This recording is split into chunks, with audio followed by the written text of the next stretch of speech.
Angers barragiste accueille Rennes 9e. Le SCO vit une deuxième saison consécutive en Ligue 1 compliquée et a du mal à rééditer les bonnes performances du dernier exercice.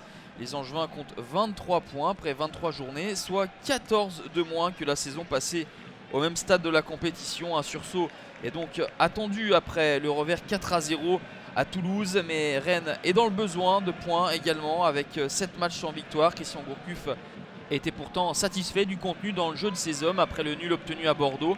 Reste désormais à le concrétiser par un succès.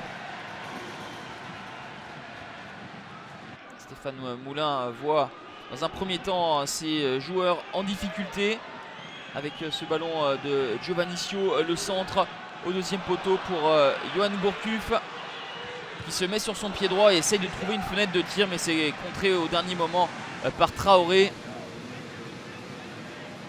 C'est la première banderille plantée par les Rennais, mais ensuite les Bretons vont complètement disparaître des radars et ce sont les Angevins qui vont monter en régime avec cette frappe de Pierrick Capel de son pied gauche.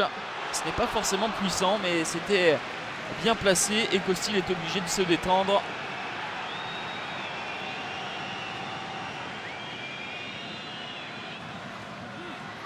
Une dernière opportunité pour les Angevins, mais ça ne donnera rien.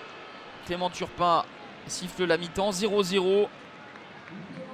Les occasions s'enflammer au stade Jean-Bouin ont été rares durant ces 45 premières minutes entre ces deux équipes en mal de victoire. Pas du grand spectacle, pas de quoi satisfaire Christian Gourcuff qui fêtait sa 400e sur un banc de Ligue 1. Angers un petit peu plus fringant en deuxième période. Il faut un très bel arrêt de Benoît Costil pour empêcher l'ouverture du score de Cheikh Ndoye.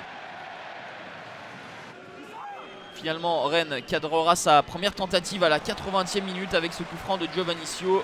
Mathieu Michel de retour en titulaire dans les buts angevins sort la parade qu'il faut. La qualité technique n'est pas au sommet, manque de justesse dans les enchaînements et dans les derniers gestes.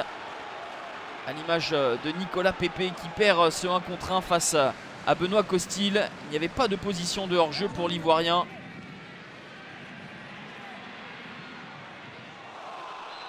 « 85e minute, spectaculaire faute de Ludovic Ball sur Nicolas Pepe. Ball est exclu par Monsieur Turpin. Plus de peur que de mal pour Nicolas Pepe qui se relèvera et terminera la rencontre. 0-0 score final. Angers n'avance pas et reste barragiste. Rennes est 8e avec ce 8e match sans victoire.